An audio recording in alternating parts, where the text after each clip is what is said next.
Good evening dear students. तो आज हम लोग जो है class 10th 2026 Verma model paper का सेट 2 हम लोग करने वाले हैं। सेट 2 का एमसीक्यू हम लोग करेंगे जिसमें टोटल 30 क्वेश्चन है। जैसे कि पिछला क्लास में हम लोग सेट 1 का जो है 30 क्वेश्चन कर चुके थे।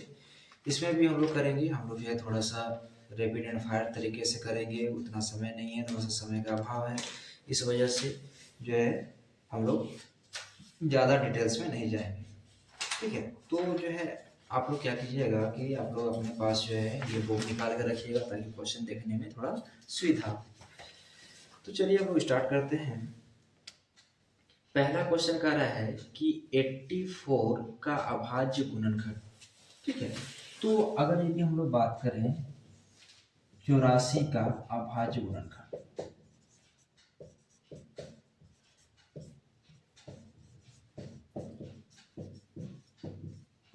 ठीक है, तो हम लोग जो है इसका अभाज्य गुणनखंड कर सकते हैं इस प्रकार से। ठीक है,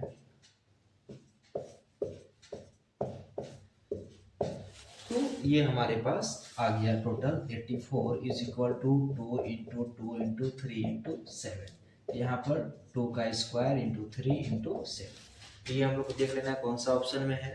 तो ये ऑप्शन ए में नजर आ रहा है। तो हम लोग यहाँ पर कुछ नहीं है तो 1 है। ठीक है, वो हम लोग अंडरस्टैंडिंग रहता है। ठीक है, नेक्स्ट जो है नेक्स्ट क्वेश्चन कर रहा है 6 और 20 का एचसीएफ।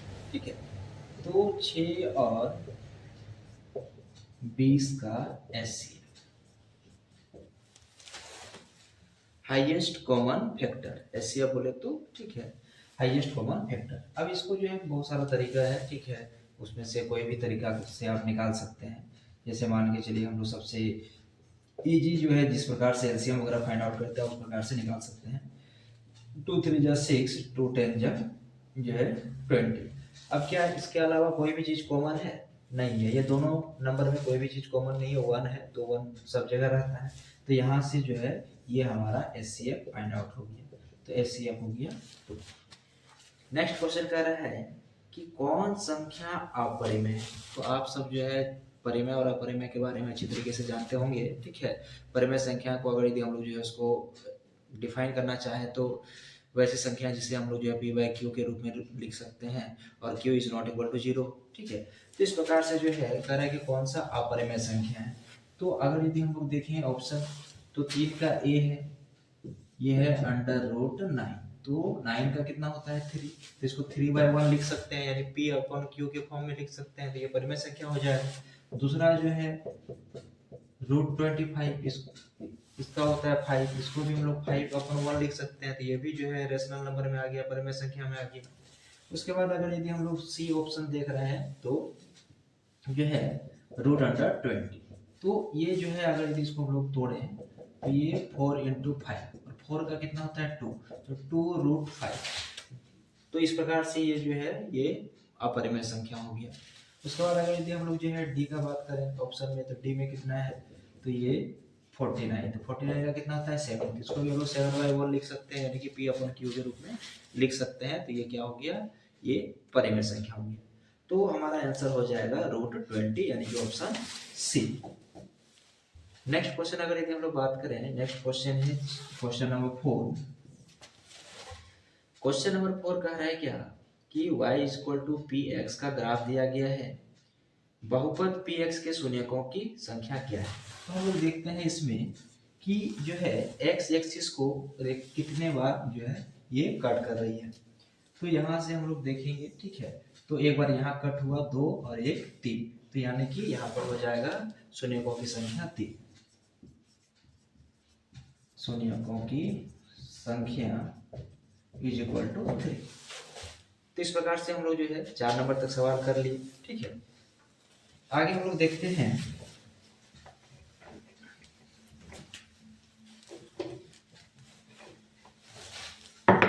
आगे हम लोग देखते हैं क्वेश्चन नंबर 5। क्वेश्चन नंबर 5 क्या कह रहा है कि द्विघात बहुपद 3x² माइनस x माइनस 4 के शून्यकों का गुणनफल क्या होगा। ठीक है, तो हमारे पास जो है द्विघात बहुपद दिया हुआ है 3x² माइनस x माइनस 4। इसका हम लोग को क्या निकालना है, शून्यकों का गुणनफल। तो शून्यकों का गुणनफल जैसे कि हम लोग जानते हैं कि अगर यदि जो है शून्यक निकालें तो एक को हम लोग अल्फा मान लेते हैं, दूसरे को बीटा मान लेते हैं। तो शून्यकों का गुणनफल यानी कि अल्फा इंटू बीटा। तो अल्फा इंटू बीटा क्या होता है, तो सी अपॉन ए। सी अपॉन ए, सी कहाँ से आया, तो द्विघात समीकरण आप लोग जानते हैं, A x square plus B x plus C is equal to 0। तो यहाँ से जो एक्स स्क्वायर का जो गुणांक होता है वो ए होता है, एक्स का जो गुणांक होता है वो बी होता है, और जो अचर पद होता है वो जो है सी होता है। तो यहाँ से सी अपॉन ए, तो सी का मान कितना है, -4 है, और ए जो है ये एक्स स्क्वायर का गुणांक, तो कितना हो गया, -4/3। तो जो है ऑप्शन ए हो गया करेक्ट। नेक्स्ट क्वेश्चन अगर यदि हम लोग बात करें 6 नंबर, तो कह रहा है क्या, a1x plus b1y plus c1 is equal to 0 तथा a2x plus b2y plus c2 is equal to 0 का अनंत हल होने के लिए क्या कंडीशन है। तो पिछला क्लास में भी हम लोग जो है बात किए थे कि 3 प्रकार का कंडीशन होता है। एक होता है a1/a2 is equal to b1/b2 is equal to c1/c। ठीक है, ये होता है अपरिमित रूप से अनेक हल, अपरिमित रूप से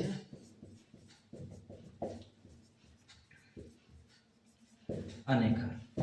एक दूसरा कंडीशन होता है a1/a2 is equal to b1/b2 is not equal to c1/c2, कोई हल नहीं। और एक कंडीशन होता है a1/a2 is not equal to b1/b2, तो केवल एक हल, केवल एक हल। तो इस प्रकार से 3 अलग अलग कंडीशन है। यहाँ पर कह रहा है क्या, जो है अनंत हल, अनंत मतलब अपरिमित रूप से अनेक, तो उसके लिए क्या कंडीशन होना चाहिए, तो a1/a2 is equal to b1/b2 is equal to c1/c2। तो ये कौन सा ऑप्शन में है, तो ये ऑप्शन सी में है, तो ऑप्शन सी हो जाएगा आंसर। नेक्स्ट क्वेश्चन जो है क्वेश्चन नंबर 7, क्वेश्चन नंबर 7 कह रहा है कि x plus Y is equal to 40, x plus Y is equal to 40, और कह रहे हैं x minus Y is equal to 4, x minus Y is equal to 4। अब यहाँ से x और y का वैल्यू, तो हम लोग इसको जो है बाय ऑप्शन भी सॉल्व कर सकते हैं। देख सकते हैं कि इसमें x और y का मान किस रखने पर क्या 14 आ रहा है कि नहीं आ रहा है। तो अगर यदि हम लोग ऑप्शन ए देख रहे हैं तो x का मान 2 है, y का मान 4 है, तो 4 और 2 को जोड़ेंगे तो 6 आएगा, कभी 14 नहीं आ सकता है। अगर यदि हम लोग b का मान देखें, x का मान 4 और y का मान 2, तो 4 और 2 को भी प्लस करेंगे तो 14 नहीं आएगा। अगर यदि c का बात करें तो c में x का मान 3, y का मान 3, तो 3 + 3 जो है अगर यदि इसको भी ऐड करते हैं तो 6 आएगा, 14 नहीं आएगा। तो ऑप्शन हमारे पास जो है डी बच जाता है कि x बराबर 9 और y बराबर 5। जब ये दोनों को हम लोग जोड़ते हैं तो ये 14 के बराबर आ जाता है, और माइनस करते हैं तो ये 4 के बराबर आ जाता है। बाकी सॉल्व करने का बहुत सारा तरीका आप लोग जानते हैं, प्रतिस्थापन विधि, विलोपन विधि, तो उस हिसाब से जो है आप लोग उसको डिटेल्स में बना सकते हैं। नेक्स्ट क्वेश्चन है, कह कि निम्न में से कौन द्विघात समीकरण नहीं है। तो अगर यदि हम लोग बात करें द्विघात समीकरण का, तो द्विघात समीकरण क्या होता है कि ax² plus bx plus c is equal to 0, इसके फॉर्म में आना चाहिए। तो अगर यदि जब हम लोग इसको सॉल्व करेंगे a b c d, तो a में भी जो है स्क्वायर के फॉर्म में आएगा, उसके बाद जाके जो है c में भी आएगा, d में भी आएगा, लेकिन b में नहीं आएगा। क्यों नहीं आएगा, क्योंकि हम लोग b में देखते हैं, सॉल्व करते हैं, x into x plus 1 plus 8 और इधर है x² माइनस 4। तो यहाँ से जब अगर यदि हम लोग सॉल्व करते हैं तो x इंटू एक्स, x² को 1 से करेंगे तो x प्लस 8 बराबर x² माइनस 4। तो ये x² से x² कैंसिल हो जाएगा, तो फाइनली जो है x का मान निकल गया यहाँ पर जो है -12, जबकि हम लोग को चाहिए था x² के फॉर्म में, क्योंकि द्विघात समीकरण में क्या होता है x² plus bx plus c इस फॉर्म में होना चाहिए। तो इस फॉर्म में नहीं आने की वजह से ये द्विघात समीकरण नहीं है। नेक्स्ट क्वेश्चन हम लोग जो है क्वेश्चन नंबर 9 देखते हैं। क्वेश्चन नंबर 9 क्या कह रहा है, क्वेश्चन नंबर 9 कह रहा है क्या, द्विघात समीकरण 2x² - 4x प्लस 3 का विविध कर, 2x² minus 4x plus 3 is equal to 0 का विविध कर। विविधकर बोले तो इसको डी से डिनोट करते हैं, डिस्क्रिमिनेटर भी बोलते हैं इसको इंग्लिश में, ठीक है। तो जो है डी, तो डी निकालने का फॉर्मूला होता है B square minus 4ac। D बराबर क्या होता है, बी स्क्वायर माइनस 4ac। अब यहाँ से हम लोग को देखना है कि बी कितना है, तो बी है -4, तो -4 का स्क्वायर इंटू -4 इंटू ए कितना है 2 और सी कितना है 3, तो 4 का स्क्वायर हो गया 16 माइनस 4 तिया 12, 12 दूना 24, तो कितना हो गया ये -8 हो गया। तो जो है हम लोग का ऑप्शन क्या हो जाएगा, ऑप्शन छोड़िए, आप लोग जो है इस हिसाब से निकाल सकते हैं। उसके बाद जो है जो ऑप्शन रहेगा उसके हिसाब से कर लेना है। कई बार क्या होता है कि ऑप्शन में गलत भी दिया हुआ, आंसर में जो है गलत भी दिया हुआ रहता है, तो उस पर नहीं जाना है, जो है कॉन्सेप्ट को अपना सही रखना है।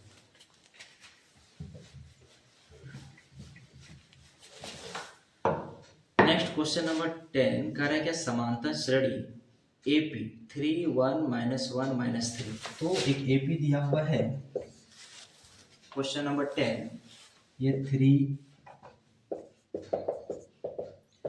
1 -1 -3 इस तरह से चलते जाना है।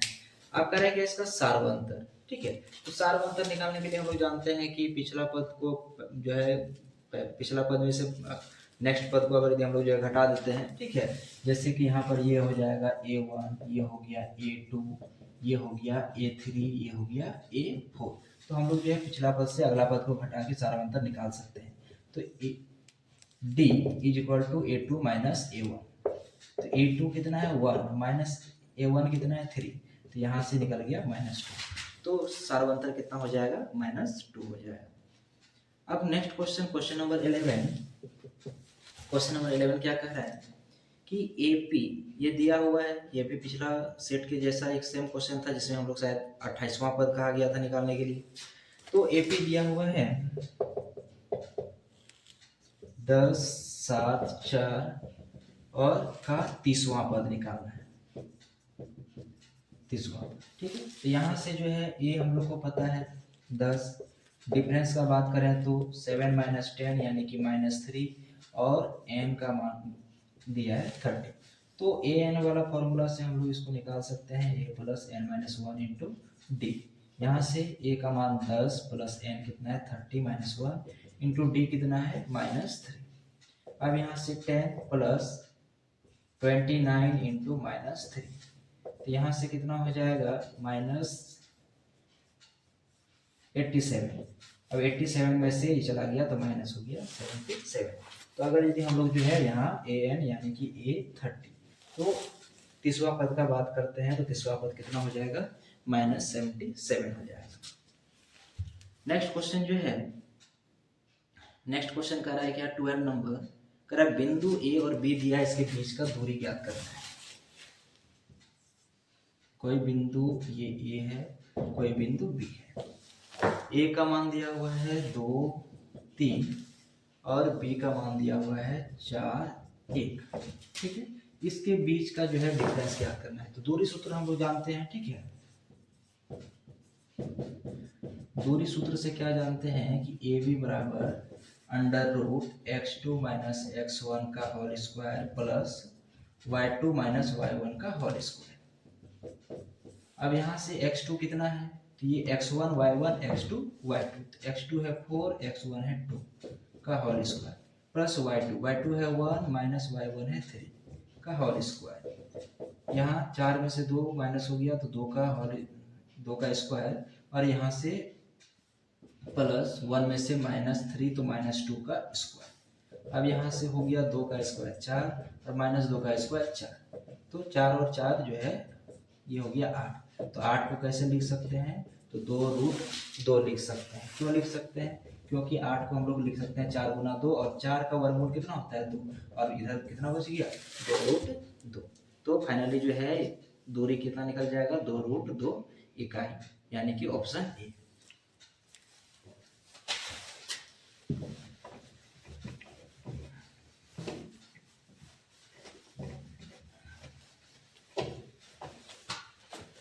नेक्स्ट सवाल हम लोग देखते हैं क्वेश्चन नंबर 13, करें क्या, बिंदुओं -2, 3 और 4 एक को मिलाने वाले रेखाखंड के मध्य बिंदु का नियामक ज्ञात करें। ठीक है, क्वेश्चन नंबर कितना है 13। तो क्वेश्चन नंबर 13 मान के चलिए कि कोई जो है कोई बिंदु है, ये ए है, ये -2, 3 और दूसरा बिंदु बी, ये है 4 और 1, 4 और 1। ठीक है, अब कह रहे हैं ये दोनों बिंदुओं को मिलाने वाली कोई रेखा बिंदु है सी, जो कि मध्य बिंदु है। तो ये हम लोग एक्स वाई मान लेते हैं। ठीक है, तो मध्य बिंदु निकालने का एक फॉर्मूला होता है। ठीक है, मध्य बिंदु के लिए अगर यदि हम लोग जो है फॉर्मूला अप्लाई करें, ठीक है, तो एक्स वाई के लिए होता है x1 प्लस x2/2 और y1 प्लस y2/2। अब यहाँ से ये x1 y1 x2 y2, x1 कितना है -2, x2 कितना है 4/2, y1 कितना है 3, y2 कितना है 1/2। 4 में से 2 चला गया, 2/2, 3 + 1 4/2, यहाँ से कट गया, ये 1 हो गया, ये कट गया 2 हो गया, तो 1 और 2, तो 1 2 कहाँ पर है, तो ऑप्शन ए में। लेकिन आप लोग ध्यान दीजिएगा कि ये आंसर जो है दिया हुआ है सी, जो कि गलत है, गलत करके आइएगा, बस एक ही चीज़ आवाज़ निकलेगा ओ, इसके अलावा कुछ नहीं। ठीक है, इसलिए ये सब जो है ध्यान रखना है कि क्या मेरा जो हम बना रहे हैं वो सही है या नहीं है, या आंसर जो दिया है वो गलत है या सही है, इसको एक बार वेरीफाई कर लेना है। नेक्स्ट क्वेश्चन है 14 नंबर, करें सभी वृत्त क्या होते हैं। अगर यदि हम लोग जो है 14 नंबर का बात करें, करें सभी वृत्त क्या होते हैं, तो अगर यदि हम लोग बात करें, ठीक है, ये भी एक वृत्त है, ये भी एक वृत्त है। ठीक है, अब यहाँ क्या होता है, करें क्या सर्वांगसम है या समरूप है। तो सर्वांगसम मतलब सर्व अंग सम, यानी सब अंग समान। अगर यदि इसका अगर यदि हम लोग रेडियस बात करें, इसका रेडियस बात करें, तो क्या दोनों का रेडियस समान होगा, नहीं होगा। इसका अगर यदि हम लोग डायमीटर बात करें, इसका डायमीटर बात करें, क्या दोनों समान होगा, नहीं होगा। तो अगर यदि समान नहीं होगा तो वो सर्वांगसम नहीं हो सकता है। तो क्या हो सकता है, समरूप, यानी देखने में एक जैसा है। ठीक है, तो ये भी जो है ये दोनों क्या है, समरूप है, सर्वांगसम नहीं हो सकता है, तो हो जाएगा समरूप। नेक्स्ट क्वेश्चन क्या है 15 नंबर, करें आकृति में DE पैरेलल BC। ठीक है, हम लोग चित्र बना लेते हैं। ये त्रिभुज है ABC, इसमें एक है BC के पैरेलल DE खींचा गया है। ठीक है, ये है DE। अब इसमें से मान दिया हुआ है DB का 2 सेंटीमीटर, उसके बाद AE का मान दिया हुआ 1.5 सेंटीमीटर और AC का मान दिया हुआ है 3 सेंटीमीटर। हम लोग को AD फाइंड आउट करना है। तो हम लोग जो है थेल्स प्रमेय से जानते हैं कि किसी त्रिभुज के एक भुजा के समांतर खींची गई रेखा अन्य दो भुजाओं को काटती है, तो वो भुजाएं जो है समानुपात होती है। ठीक है, तो समानुपात यानी कि जो है थेल्स प्रमेय से हम लोग लिख सकते हैं कि चूंकि DE समांतर BC, इसलिए AD/BD is equal to AE/EC। ठीक है, अब यहाँ से AD का मान नहीं पता है, कोई बात नहीं, रहने दो। ठीक है, नेक्स्ट जो है BD का मान पता है 2 सेंटीमीटर, फिर AE का मान है 1.5 सेंटीमीटर और EC का मान है 3 सेंटीमीटर। यहाँ से पॉइंट हटा देंगे तो नीचे 0, 15 1 जा 15, 15 2 जा 30, ये 2 से 2 घट गया एक बार में, तो AD का मान निकल गया 1 सेंटीमीटर। तो यहाँ से AD कितना हो गया, 1 सेंटीमीटर। ठीक है, नेक्स्ट क्वेश्चन है क्वेश्चन नंबर 16, करें निम्न त्रिभुजों की समरूपता कसौटी क्या है। तो अगर यदि हम लोग जो है इस त्रिभुज का बात करें, क्वेश्चन आप लोग देखिएगा, तो इसमें से क्या है कि AB 2 है और यहाँ QR 4 है, यानी कि AB/QR, तो ये 2/4, यानी कट के 1/2। दूसरा अगर यदि हम लोग बात करें BC, 16 नंबर क्वेश्चन, BC 2.5 है और PR जो है 5 है, PR 5 है, ये 5, ये भी जो है कट के 1/2। उसके बाद जो है AC 3 और PQ 6, AC/PQ, ये है 3 6, ये भी कट के 1/2। तो हम लोग देख रहे हैं कि भुजा संगत भुजाएं जो है वो समानुपात है।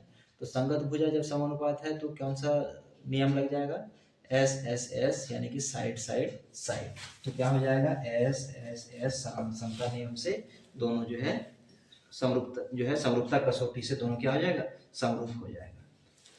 नेक्स्ट क्वेश्चन हम लोग देखते हैं, क्वेश्चन नंबर 17।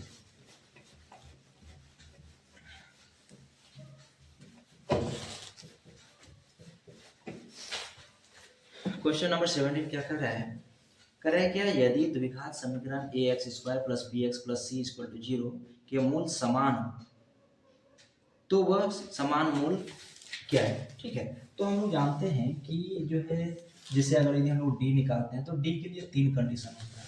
एक होता है d = 0, एक होता है d > 0 और एक होता है d < 0। तो जब d = 0 होता है तो मूल समान होता है, जब d जो है 0 से बड़ा होता है तो मूल वास्तविक एवं असमान होता है, और जब जो है d 0 से छोटा होता है तो मूल संभव नहीं। ठीक है, तो इस प्रकार से ये सब चीजें आनी चाहिए। ठीक है, तो इसमें क्या कर रहा है क्वेश्चन, कह रहा है क्या, इसका मूल समान हो तो वह समान। ठीक है, तो d अगर यदि हम लोग मूल निकालते हैं तो मूल हम लोग जो है अल्फा और बीटा मान लेते हैं, दो मूल निकलेगा, एक अल्फा एक और एक दूसरे को हम लोग बीटा। तो मूल निकालने का फॉर्मूला होता है -b ± √d बटा 2a। अब यहाँ से -b प्लस माइनस d का मान कितना दिया है, 0। क्यों 0 दिया है, क्योंकि कह रहा है क्या, मूल समान है। तो मूल कब समान होता है, जब d बराबर 0 होता है। तो यहाँ इसके मान हम लोग रखते हैं 0। ठीक है, यानी कि √0 तो 0 ही हो जाएगा। तो यहाँ से ये इधर प्लस माइनस 0 से कोई मतलब नहीं है, इधर कितना बच गया, -b/2। तो यहाँ से हम लोग जो है मूल क्या निकल गया, -b/2a, यानी कि option D. Next question number 18 का बात करते हैं। कह रहा है कि एक वृत्त की कितनी स्पर्श रेखाएं हो सकती है। मान के चलिए कोई वृत्त है, ठीक, ये एक वृत्त है, तो स्पर्श रेखा यानी किसी भी एक बिंदु को टच करना चाहिए। ठीक है, तो ये टच कर रही है, ये टच कर रही है, ये टच कर रही है, ये टच कर रही है, इस तरह से अनंत रेखाएं हो सकती है। तो क्या हो जाएगा ऑप्शन, अनेक या अनंत। ठीक है, ऑप्शन डी अनेक या अनंत। नेक्स्ट क्वेश्चन हम लोग देखते हैं, क्वेश्चन नंबर 19। क्वेश्चन नंबर 19 क्या कर रहा है कि यदि एक बिंदु P से केंद्र O वाले किसी वृत्त पर PA PB स्पर्श रेखाएं परस्पर 80 डिग्री के कोण पर झुकी है तो कोण POA बराबर है। तो पहले हम लोग इसका जो है डायग्राम बना लेते हैं। कोई वृत्त है, इसका केंद्र O है, इसका दो स्पर्श रेखाएं हैं। स्पर्श रेखाएं क्या क्या है, तो PA और P, ये PA और PB, यहाँ से हम लोग जो है इसको मिला देते हैं। तो हम लोग जानते हैं कि केंद्र से होकर जाने वाली रेखा स्पर्श रेखा के साथ 90 डिग्री का कोण बनाती है, यानी यहाँ पर भी 90 डिग्री, यहाँ पर भी 90 डिग्री, और ये कह रहा है कि यहाँ पर 80 डिग्री के कोण से झुकी हुई है। ठीक है, तो अगर यदि हम लोग देखें कि एक चतुर्भुज बन रहा है AOBP, एक चतुर्भुज बन रहा है और चतुर्भुज के चारों कोणों का योग 360 डिग्री, पिछला सेट में हम लोग किए थे। ठीक है, तो ये 90 हो गया, ये 90 हो गया, 180 180 और 80 हो गया 260। इसका मतलब ये पूरा कोण का मान हो जाएगा 100 डिग्री। ठीक है, ऐसे करके हम लोग जो है यहाँ पर बीच में जो है रचना करके हम लोग जो है इसको दोनों त्रिभुज को समरूप सिद्ध करके भी निकाल सकते हैं, या नहीं तो त्रिभुज के तीनों कोणों का योग होता है 180 डिग्री। तो ये जो है इधर हो जाएगा ये 40, ये हो गया 90, तो 90 और 40 कितना हो गया 130। इसका मतलब ये वाला कितना होगा 50 डिग्री। इस तरह से भी हम लोग जो है डायरेक्टली सॉल्व कर सकते हैं। तो ऑप्शन जो है इसका हो जाएगा 50 डिग्री, यानी कि ऑप्शन ए। नेक्स्ट क्वेश्चन है क्वेश्चन नंबर 20। क्वेश्चन नंबर 20 क्या कर रहा है कि यदि tan a बराबर 4/3 तो sin a का मान ज्ञात करें। tan a बराबर 4/3 तो sin a = 1। तो पिछला क्लास में हम लोग बात किए थे कि जब भी इस प्रकार से रहे, ठीक है, तो हम लोग को तीनों भुजा निकाल लेना है, यानी कि लंब, आधार और कर्ण। ठीक है, तो हम लोग जो है एक समकोण त्रिभुज बनाते हैं, क्योंकि बिना समकोण त्रिभुज का पाइथागोरस थ्योरम हम लोग अप्लाई नहीं कर सकते हैं। ठीक है, तो tan a, तो tan a क्या होता है, लंब बटे आधार, लंब बटे आधार। तो लंब का मान दिया हुआ है 4 और ये दिया है 3, तो ये हम लोग मान लेते हैं ABC। ठीक है, तो ये लंब बटे आधार। तो जब हम लोग को लंब पता है, आधार पता है, तो कर्ण नहीं निकाल सकते हैं। आसानी से निकाल सकते हैं। लंब का स्क्वायर प्लस आधार का स्क्वायर बराबर कर्ण का स्क्वायर। तो 4 का स्क्वायर 16 और 3 का स्क्वायर 9, यानी कि 25, और 25 का कितना होता है 5, तो ये निकल गया 5। ठीक है, अब निकालना है हम लोग को साइन। तो साइन ए का फॉर्मूला क्या होता है, लंब बटा कर्ण, लंब बटा कर्ण। तो लंब कितना है 4 है और कर्ण कितना है 5, तो साइन ए कितना हो जाएगा 4/5, यानी कि ऑप्शन बी। नेक्स्ट क्वेश्चन हम लोग जो है 21।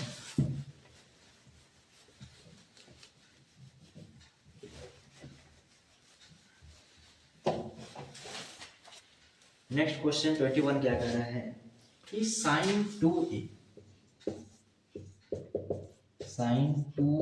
Is equal to 2 sine A. ठीक है, कह रहा है ये कब इक्वल होगा, यानी ए का मान कितना डिग्री रखेंगे तब जाके ये सेटिस्फाई होगा, दोनों जो है ये बराबर होगा। ठीक है, तो हम लोग जो है इसको डायरेक्टली भी बना सकते हैं बाय ऑप्शन, या नहीं तो हम लोग ऐसे भी सॉल्व कर सकते हैं। तो साइन 2a, तो एक फॉर्मूला होता है, ठीक है, sine 2a is equal to, ये फॉर्मूला है, ठीक है, 2 साइन a इंटू कॉस ए।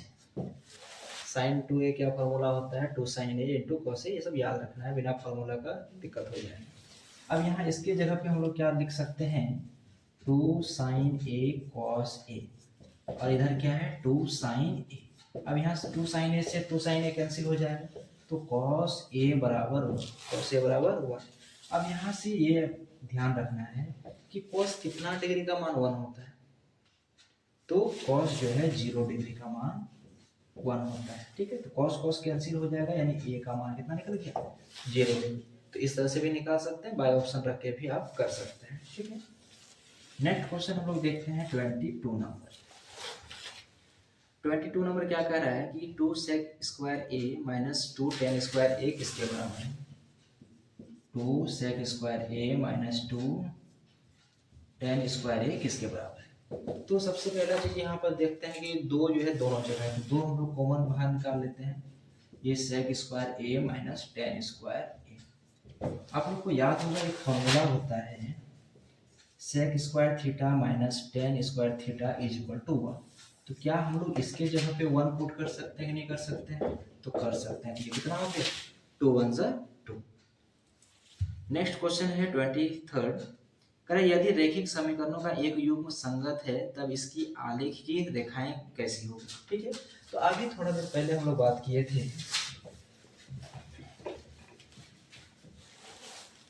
क्या बात किए थे कि a1 by a2 is equal to b1 by b2 is equal to c1 by c2, और क्या देखे थे a1 by a2 is equal to b1 by b2 is not equal to c1 by c2, और क्या देखे थे a1 by a2 is not equal to b1 by b2। ठीक है, ये तीन कंडीशन, इसमें क्या हुआ था अनेक हल। ठीक है, यानी एटलीस्ट कम से कम हल तो निकल रहा है। ठीक है, इसमें जो है इसमें क्या था कि केवल एक हल नहीं, इसमें जो है कोई हल नहीं। ठीक है, और इसमें क्या था कि केवल एक हल, केवल एक हल, यानी कि एटलीस्ट कम से कम अगर यदि कोई हल निकल रहा है तो उसको हम लोग संगत बोलेंगे, और यदि कोई भी हल नहीं निकल रहा है तो असंगत। ठीक है, तो यानी कि ये दोनों में हो जाएगा संगत, ये दोनों में क्या हो जाएगा संगत, और इसमें हो जाएगा असंगत। ठीक है, यानी कि कोई हल नहीं तो असंगत। अब यहाँ पर संगत इसके लिए क्या होता है संपाती, इसके लिए क्या होता है संपाती, और केवल एक हल के लिए क्या होता है तो ये हो जाता है प्रतिच्छेद। क्या हो जाता है प्रतिच्छेद। ठीक है, तो यानी कि जब संपाती हो और जब प्रतिच्छेदी रेखा हो तब जाके संगत होता है। तो ऑप्शन क्या हो जाएगा ऑप्शन बी हो जाएगा। नेक्स्ट क्वेश्चन हम लोग देखते हैं,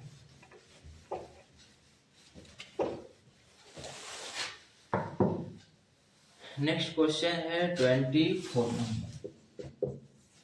24 क्या कह रहा है कि एक मीनार के शीर्ष का अवनयन कोण उसके पाद से 15 मीटर की दूरी पर 60 डिग्री है। तो कह रहा है कि मान के चलिए कि कोई ये मीनार है, ठीक है, कह रहा है इसके शीर्ष से जो है ये शीर्ष का उन्नयन कोण जो है इनके पाद बिंदु, ठीक है, यानी ये हो गया पाद बिंदु, ये हो गया शीर्ष।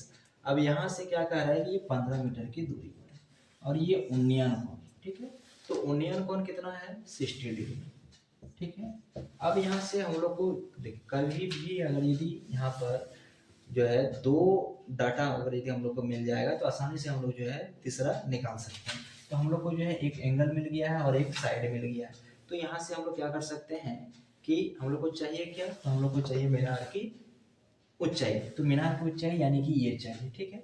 अब यहाँ से हम लोग इसको लिख सकते हैं कुछ भी, ठीक है। नाम लिख सकते हैं ABC, ठीक है। तो ये ट्रायंगल में हम लोग, तो यहाँ लंब और आधार इसका जरूरत हम लोग को पड़ेगा। तो लंब और आधार, तो लंब और आधार किसका होता है, तो tan थीटा।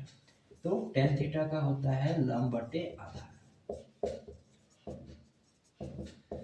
तो tan थीटा कितना है 60 डिग्री, लंब कितना है, तो लंब है h और आधार कितना है 15। तो tan 60 डिग्री का मान याद होना चाहिए, ठीक है। तो tan 60 डिग्री का मान कितना होता है √3 और ये हो गया 50। ये यहाँ से जो है इधर आ जाएगा तो मल्टीप्लाई हो जाएगा, यानी h = 50 × √3 मीटर, ठीक है। तो यहाँ से जो है हम लोग ऑप्शन बी इसका करेक्ट आंसर हो जाएगा। नेक्स्ट जो है क्वेश्चन नंबर 25 करेगा त्रिज्या r वाले वृत्त के उस त्रिज्यखंड का क्षेत्रफल ज्ञात कीजिए जिसका कोण p डिग्री है निम्न, ठीक है। तो हम लोग जानते हैं त्रिज्यखंड का क्षेत्रफल, त्रिज्यखंड का क्षेत्रफल, तो त्रिज्यखंड का क्षेत्रफल क्या होता है थीटा बटे 360 × पाई r स्क्वायर, ठीक है। अब यहाँ पर थीटा दिया हुआ है p और यह है 360 और इधर है पाई r स्क्वायर। तो हम लोग अगर यदि चारों ऑप्शन को देखेंगे, ठीक है, तो ये वाला जो है कंडीशन किसी में फुलफिल नहीं कर रहा है, लेकिन थोड़ा सा जो है सवाल को ट्विस्ट कर दिया है। ट्विस्ट क्या कर दिया है, जैसे यहाँ पर पाई r स्क्वायर है तो यहाँ पर भी जो है ऊपर में 2 से मल्टीप्लाई और नीचे में भी 2 से मल्टीप्लाई। हम लोग मैथ का नियम हम लोग जानते हैं कि ऊपर नीचे कुछ भी कर सकते हैं, कोई दिक्कत नहीं, ठीक है। तो ये हो गया p/720 और ये हो गया 2 पाई r स्क्वायर, यानी कि ये कंडीशन कहाँ दिया हुआ है, तो ऑप्शन डी। करेक्ट आंसर हो जाएगा ऑप्शन डी। नेक्स्ट क्वेश्चन है 26 नंबर।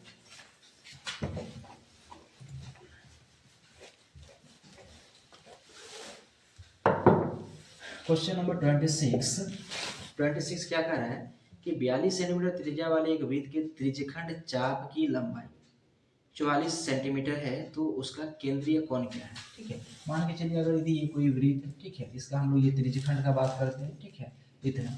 अब इसमें से कह रहा है कि जो है इसका लंबाई दिया हुआ है 44 सेंटीमीटर, ये इतना दूर की, ठीक है, ये दिया हुआ है 44 सेंटीमीटर। उसके बाद क्या दिया हुआ है, कह रहा है त्रिज्या दिया हुआ है 42 सेंटीमीटर। तो हम लोग को ये कोण फाइंड आउट करना है। तो सबसे पहला चीज जो है हम लोग क्या है त्रिज्यखंड चाप की लंबाई। तो इसके लिए फॉर्मूला होता है त्रिज्यखंड चाप की लंबाई, तो थीटा बटे 360 इंटू 2 पाई r, क्योंकि परिधि है तो परिधि का क्या होता है 2 पाई r और कितना डिग्री पे, तो ये यहाँ पर ये डिसाइड करता है। थीटा हम लोग को नहीं पता है, चाप की लंबाई है 44 सेंटीमीटर, थीटा फाइंड आउट करना है। इंटू 2 इंटू पाई का मान 22/7 और r दिया हुआ है 42, तो 7 से कट गया 6 बार में, ये 6 से कट गया 6 बार में, उसके बाद 2 से कट गया 30 बार में, 22 से कट गया 2 बार में, ये इधर आ जाएगा। तो theta = 2 × 30, that means we can find out 60 degree, ठीक है। तो कितना हो गया, ये थीटा 60 डिग्री। नेक्स्ट क्वेश्चन है क्वेश्चन नंबर 27 क्या कर रहा है 8 त्रिज्या वाले गोले का पृष्ठीय क्षेत्रफल, तो यहाँ तो कुछ है ही नहीं, बस केवल फॉर्मूला पूछ दिया है।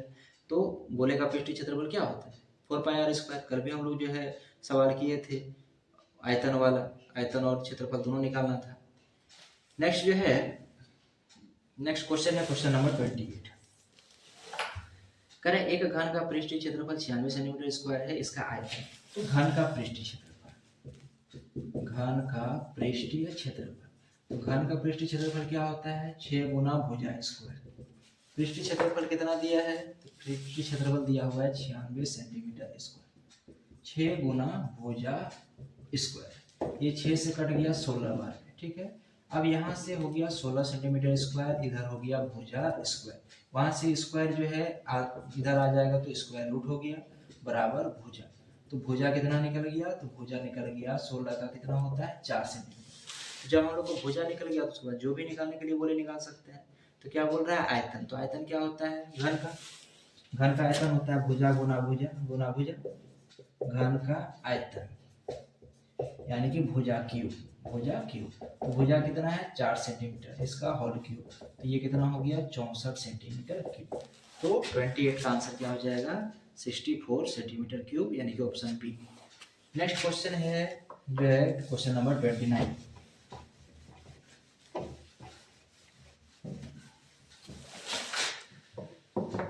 क्या कर रहा है कि प्रथम 3 सम संख्याओं का माध्य क्या होगा। ठीक है, तो हम लोग पिछला क्लास में भी देखे थे कि माध्य निकालने के लिए नॉर्मली क्या करते हैं कि आंकड़ों का योग बटे आंकड़ों की संख्या।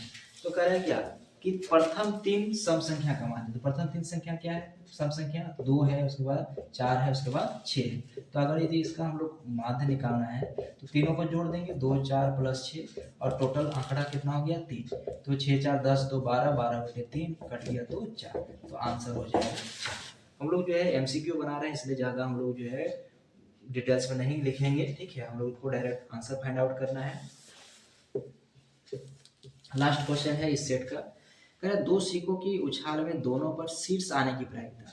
तो सबसे पहला चीज है यहाँ पर 2 कॉइन है, 2 सिक्का है। ठीक है, तो अगर यदि हम लोग जो है 2 सिक्का है तो दोनों सिक्का को एक साथ उछालते हैं तो ये या तो ये कंडीशन हो सकता है कि दोनों में हेड हेड आएगा, या नहीं तो ये कंडीशन हो सकता है कि दोनों में टेल टेल आएगा, या नहीं तो एक में हेड दूसरा में टेल, या नहीं तो एक और कंडीशन बन रहा है कि एक में हेड दूसरा में, एक में टेल दूसरा में हेड। इसके अलावा पांचवा कोई कंडीशन, कोई भी संभावी परिणाम नहीं हो सकता। अब यहाँ पर क्या बोल रहा है क्या शीर्ष बोले तो हेड दोनों का आने का कितना प्रायिकता है 1। ठीक है, ये हम लोग लिख सकते हैं संभाव्य परिणाम। ठीक है, इज इक्वल टू, इसको हम लोग लिख सकते हैं। उसके बाद जो है अनुकूल परिणाम, तो अनुकूल परिणाम क्या बोल रहा है क्या शीर्ष आने का, तो शीर्ष आने का कितना है 1 और टोटल कितना पॉसिबिलिटी है 4, तो प्रायिकता हो गया 1/4। तो इस प्रकार से टोटल जो है हम लोग सेट 2 का 30 एमसीक्यू किए। ठीक है, तो उम्मीद करते हैं कि आप लोगों को समझ में आया होगा। अगर यदि कहीं कोई दिक्कत है तो आप लोग कमेंट कीजिएगा। ठीक है, बाकी हम लोग जो है नेक्स्ट क्लास में हम लोग जो है सेट 3 का एमसीक्यू करेंगे। थैंक यू, धन्यवाद।